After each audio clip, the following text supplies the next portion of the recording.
This video is going to be a little bit different today. I'm going to be doing longer format videos and covering these topics that you see here. So one thing that I have learned in being a mom is that I have to be very purposeful in how I do stuff. I have to create systems or else they don't happen. Eva, what you doing in my bed? What are you doing in my bed?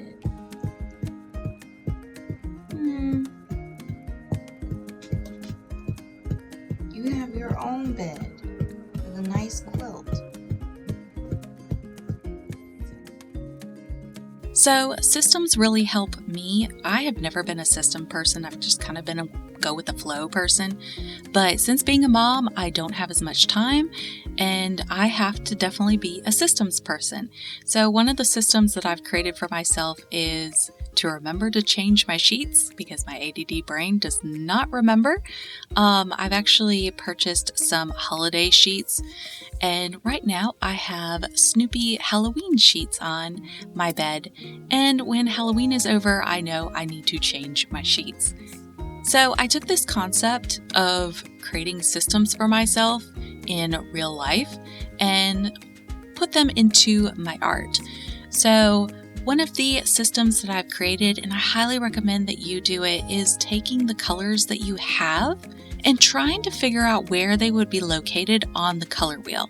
This is really helpful when you don't have a lot of time and you need to pick out colors that are harmonious with one another or colors that are next to one another on the color wheel. Now, keep in mind that your color wheel has the outer colors are the brightest and most basically pigmented, and then as you pull into your color wheel, those become more of your neutrals. So a really great resource that I've used over the years for figuring out where my colors would kind of be located on the color wheel is the Queller wheel. I believe that's how you say it. You can buy the small sheet on Amazon, but he also has a book. But this was very, very helpful in me trying to figure out where actually my colors were located on the color wheel and having a better understanding of how to mix them and put them together in color palettes. And this is actually his watercolor palette that he sells with his book and his chart. So as you notice, it's very much a color wheel. I put my colors in differently than his because he has a little bit different color scheme than I do, but it still works out really, really well. So what I'm doing right now is just laying out a template of what colors I have in this color wheel and then putting them in a chart form for me. What's really nice about this is when I'm painting, I can just look really quickly and figure out what colors I might want to use based on color theory. So do I want to use more of a monochromatic color theme where I'm just using one color, or do I want to use an assortment of 3 to 4 colors, or do I want to use contrasting colors? The list is really endless. If you go on Pinterest or you look anywhere, you can find basic color schemes for color palettes, specifically with your color wheel, and then you can use your color wheel that you have with your paint colors and kind of interpret what colors you would like to use for a limited color palette. So basically it just kind of takes the guesswork out of it. If you're curious about what colors I use, I made a video last week, I believe, on my favorite colors, so make sure to check that out if you want to know. So another thing that I have learned being a mom is that if I want to do something specifically that is more creative, I have to be very purposeful and really plan out when I'm going to do it, what I need for it, and how I'm going to do it. So since my baby has been born, my little baby boy, I've been trying to do little art projects with him along and along, specifically trying to get his footprints and his handprints to kind of keep a log of his growth. So this is one of the first things that I did. This is very popular, this inkless ink pad you can get. Basically, it has ink on one side and it's no mess, which is amazing if you have a little infant, because then you don't have to clean up afterwards. But basically what I did is after getting his handprint and his footprint, I still had this leftover ink pad that wasn't full of ink anymore. It was kind of just half inked, I guess. So it couldn't really be used again, but it still had some ink in the corners and stuff like that. So I thought, why not make like a Jackson Pollock kind of type abstract art with the dogs and my baby boy. So if you're looking for something to do with these little ink pads after you have finished getting those handprints and footprints, make a little abstract art with them. You can see my baby's little fingers on here. I just basically just pressed his hand any way I wanted to, dragged his hand, and then I did the same thing with the dogs, so it's kind of together and I have something to remember them by as a first little abstract art piece. Now, since it is spooky month, the big thing on Pinterest and on TikTok is doing those little boo footprints, and I really wanted to do that with my little man. So what I did is I just took some basic white acrylic paint, I got some black paper, and as you can see here, I just put his little foot down and got his footprint. And then once it had dried, I added little eyes and a mouth to it. I'll show that a little bit later on, but this is the next thing that I decided to do. So I wanted to do something with the dogs as well, and I couldn't really find anything, to be honest, that was more like paw prints with designs. So I just kind of made up my own. So I took Teddy's paw print. Teddy is a wonderful dog. She lets me pretty much do anything. And then Pepper is kind of the temperamental one, like, I don't know if I like this. So it took her some convincing to do, but basically I got both of their paw prints. You can see Pepper's is a little bit smudged because she was not very happy with me trying to get her paw print. And I'm going to be using Yupo paper for this. You do not have to. Bristol paper is also really great for ink prints or any type of paper that you really want to use. I like Bristol paper because it's a little bit thicker. But the Yupo paper I wanted to get because I wanted to create this really cool abstract kind of geode looking pattern with or texture with my watercolor concentrates. So the idea that I had was flipping the paw prints upside down and then turning them into little bats. So you're going to see me kind of playing around with the design that I want to do. I wanted it to be super simple because as I am a new mom, I don't have a lot of time. So a lot of times I'm doing this late at night. And basically what I did is I put two little ears on top of the bottom of the paw print.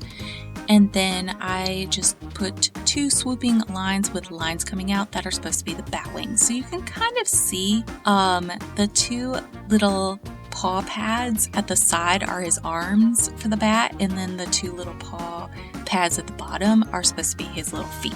So these are the watercolor concentrates that I'm going to be using. These are not light fast, so they're not going to be preserved all throughout time. Just keep that in mind. If you want to use more permanent watercolor concentrates, Hydrus is more permanent than the Radiant line, but personally I like the Radiant line better. And beauty is fleeting. I'm going to put these in a book and just keep them, and the whole purpose of this was just to kind of have fun and be a little bit creative in the middle of the night when I'm kind of winding down. So what I did is I just put little droplets, as you can see right there, of the watercolor concentrate, and then I put water over top of it. Since this is Yupo paper, it's not going to really stick or adhere to the paper very well. So what it's going to do is actually create these geode looking slices. If you want to create those really cool geode looking abstract art slices that you see in stores, Yupo paper is the way to do it. But basically when it dries in slow, kind of methodical shapes, and it creates those little textures as you can see right here. Another thing that I did just to kind of make it look like a little night sky is I added some white ink splatter to the wings, as well as some white ink lines to kind of just outline the bat wings a little bit better and add a little bit of fur texture. And then I took just regular ink pen and added just some little extra details like eyes and a little nose, as well as some hair little features to make the paw print look more like a bat. And this is how it turned out. I really liked it, and what I've done is in the nursery I have a little area where I hang up the art that I've done with the dogs and little man for that particular month so that we can see it and enjoy it while it lasts.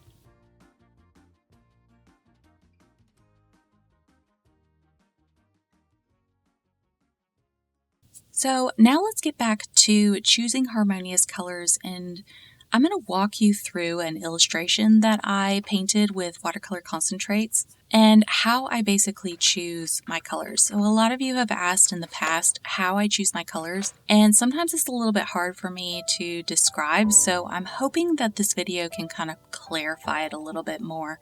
So a lot of times I will choose basically one main color that I want my animal to be specifically.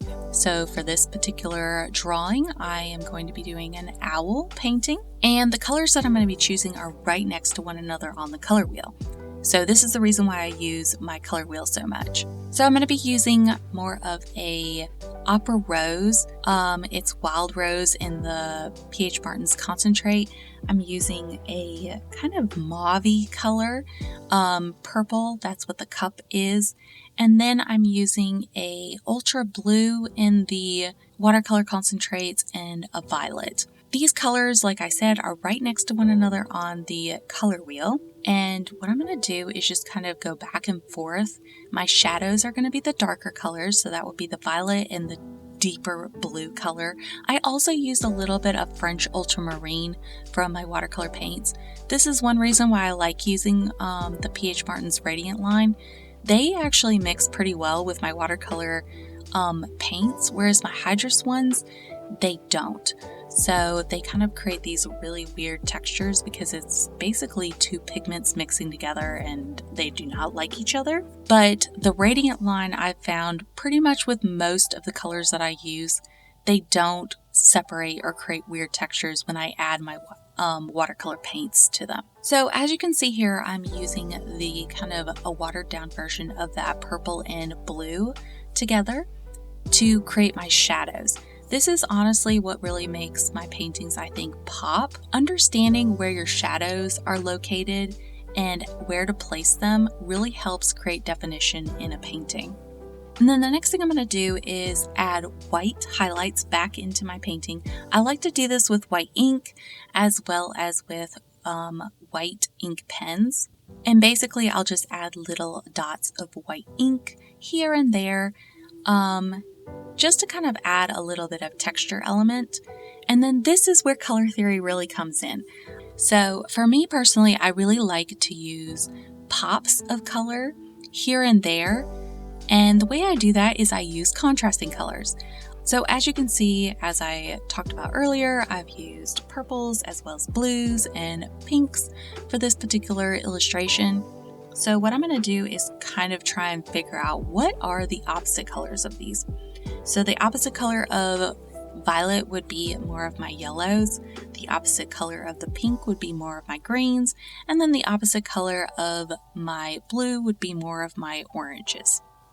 Now, if I look at the yellow is going to be way too much of a contrasting color for this particular palette, unless I wanted to do a pop in the highlights region, which I really don't. I want to do my pop color in more of the shadows region, so I want a cooler tone. So I could either do a green, or I could lean a little bit more into the blue and do more of a turquoise, which is what I decided to do.